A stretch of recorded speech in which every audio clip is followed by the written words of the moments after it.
Selamat Sabat. Selamat datang di Sekolah Sahabat Anak Gereja Masih Advent hari ke-7 Jemaat Makarios. Like a smile, let it storm. Smile, let it storm. Smile, let it storm. With Christ in my face, like a smile, let it storm. And we are sailing home. Apa kabar teman-teman? Selamat Sabat teman-teman. Untuk berita mission dibawakan oleh Anti Reni. Untuk laksana kanak dibawakan oleh Anti Grafira. Kita mulai sekolah sahabat dengan doa buka. Sikap doa yang baik ya teman-teman. Mari kita berdoa. Tuhan Yesus, kita lagi memulai sekolah sahabatnya. Pimpin kami biar kita jadi anak yang baik, dodo yang manis, bisa dengar berita mission dan pelaksanaan anak. Di dalam Yesus, kita suruh berdoa dan mengucap syukur. Haleluya, amin. Sekarang kita dengarkan berita mission ya teman-teman. Halo adik-adik, selamat hari Sabat. Apa kabar adik-adik semua? Nanti berharap adik-adik selalu sehat dan semangat, terutama semangat mengikuti acara sekolah sahabat. Oke, pada sahabat ini Anti akan membawakan cerita mission. Dan cerita mission pada sahabat ini berasal dari negara Taiwan, yaitu tentang dua bersaudara. Kakaknya laki-laki bernama Owen berusia 13 tahun dan adiknya seorang perempuan bernama Mia. Dia berusia 10 tahun. Nah, bagaimana ya ceritanya? Yuk kita langsung dengarkan aja ya. Judul cerita mission, melewatkan sekolah untuk gereja. Owen dan adik perempuannya senang pergi ke gereja di Taiwan.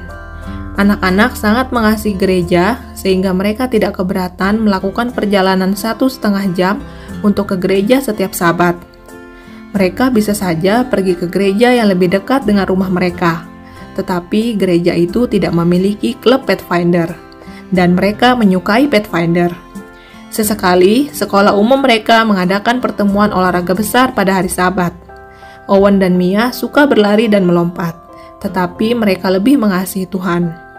Jadi, mereka melewatkan pertandingan olahraga itu dan pergi ke gereja. Di lain waktu, sekolah mengadakan kelas khusus pada hari Sabat, tetapi Owen dan Mia memilih pergi ke gereja. Mereka tidak pernah melewatkan kebaktian Sabat dalam 6 tahun. Suatu hari, guru mengumumkan bahwa Owen dan teman sekelasnya harus mengikuti ujian yang sangat penting pada hari Sabat. Owen tidak tahu harus berbuat apa. Dia ingin mendapat nilai bagus, tetapi dia juga ingin pergi ke gereja. Dia memberitahu ibu tentang ujian itu. "Mari berdoa tentang itu," kata ibunya. Ibu berdoa dengan sungguh-sungguh tentang ujian Owen pada hari Sabat. Owen berdoa tentang ujian itu. Tanpa diduga, guru setuju untuk membiarkan Owen mengikuti ujian lebih awal. Owen dan ibunya sangat senang. Mereka berterima kasih kepada Tuhan karena menjawab doa-doa mereka. Kemudian, guru lain memberitahu Mia bahwa dia harus datang ke sekolah untuk kelas tambahan pada hari Sabat. Mia tidak tahu harus berbuat apa. Dia ingin mendapat nilai bagus, tetapi dia juga ingin pergi ke gereja. Dia memberitahu ibu tentang kelas tambahan itu. "Mari kita berdoa tentang itu," kata ibu. Dia berdoa dengan sungguh-sungguh tentang kelas sahabat Mia. Mia berdoa tentang kelas itu. Tetapi, guru tidak mau berubah pikiran.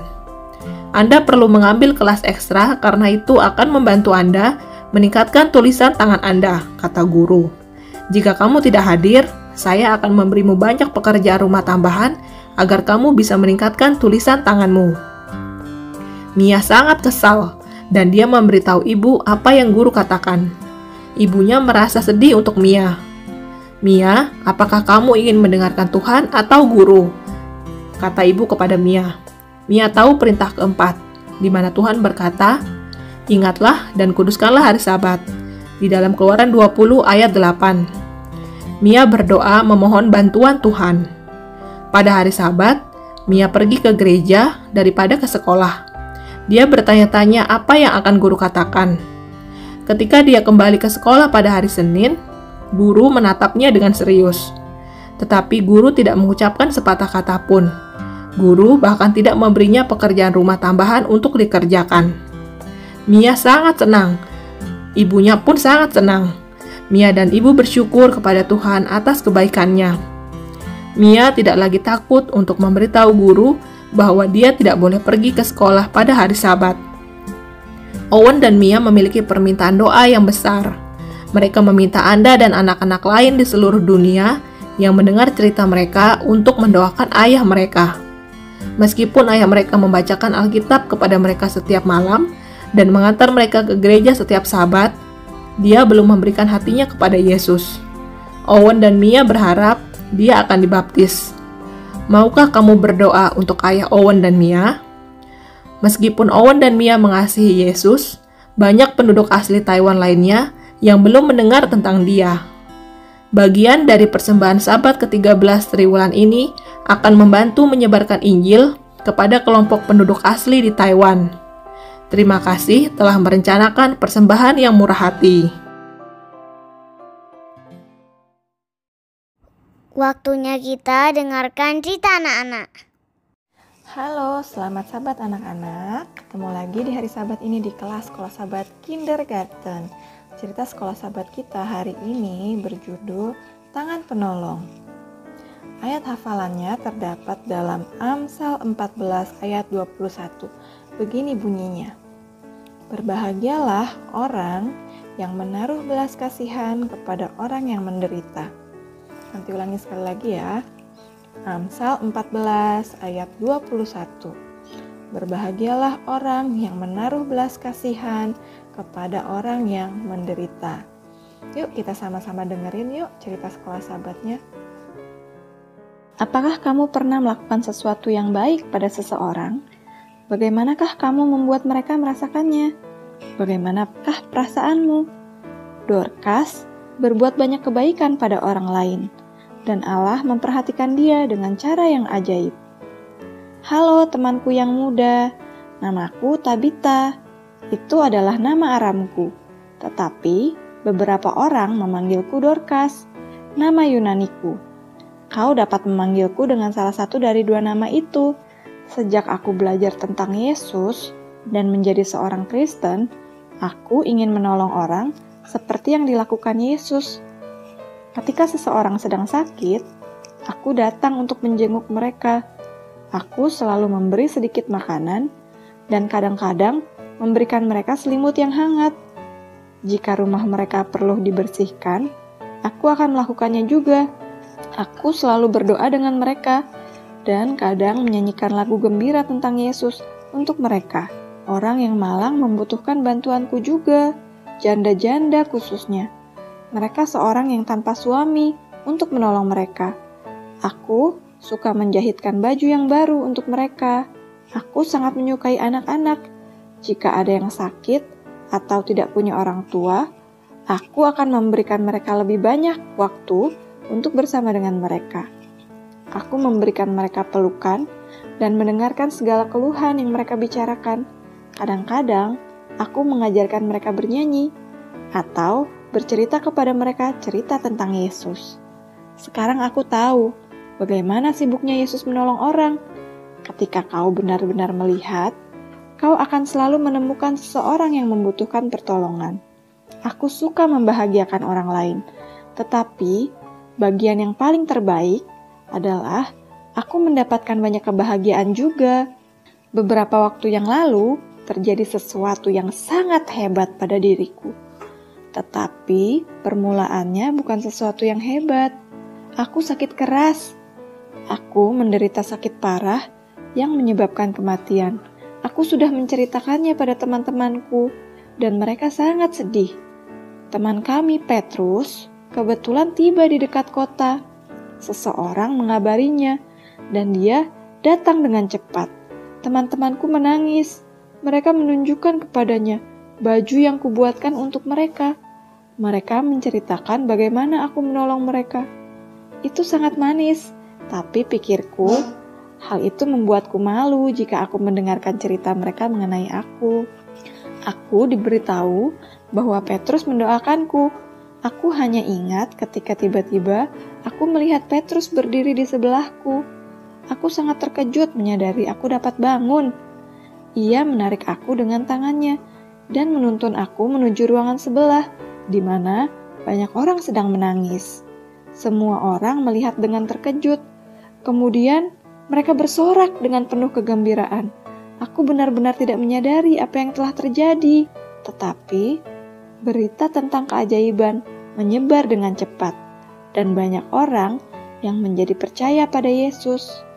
Aku sangat senang karena Allah menggunakan Petrus untuk membawaku pada kehidupan lagi. Aku masih mempunyai banyak pekerjaan untuk dikerjakan. Aku akan melanjutkan untuk memberikan kesukaan dan kebahagiaan pada orang lain. Aku bersyukur pada Allah yang telah memberikan tambahan waktu untuk melayani Dia. Nah, anak-anak sudah mendengarkan ceritanya semua kan? Gimana? Ceritanya bagus kan? Jadi, dari cerita ini kita bisa mempelajari bahwa kita akan berbahagia jika kita berbuat baik.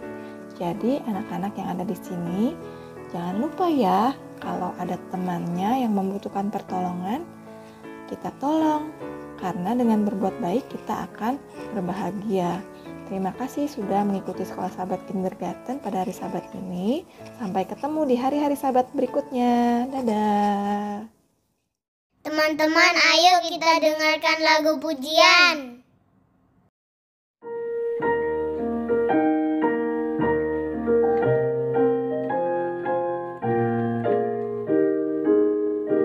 Rejoice in the Lord always, and again I say rejoice. Rejoice in the Lord always, and again I say rejoice. Rejoice, rejoice, and again I say rejoice. Rejoice, rejoice, and again I say rejoice. Gembira di dalam Yesus, selamanya gembira. Gembira di dalam Yesus, selamanya gembira. Gembira, gembira, selamanya gembira. Gembira, gembira, selamanya gembira. Rejoice, rejoice, and again I say rejoice. Rejoice, rejoice, and again I say rejoice. Kita akhiri Sekolah Sabat dengan doa tutup ya teman-teman. Sikap doa yang baik. Mari kita berdoa. Tuhan Yesus, terima kasih sudah pimpin kami. Terima kasih sudah bikin kami jadi anak manis. Dodok yang manis. Tuhan, sekarang kita mau selesai Sekolah Sabat, mau tutup Sekolah Sabat anak-anak. Di dalam nama Yesus kami sudah berdoa dan mengucap syukur. Haleluya, amin. Yesus, kalau kita sudah selesai. Terima kasih semuanya sudah menonton. Sampai jumpa sahabat depan. Tuhan Yesus berkati. Bye. Terima kasih kepada Joanna, Elisheba, anak-anak Sekolah Sabat Makarios, Anti Reni, Anti Gavrila. Tuhan memberkati.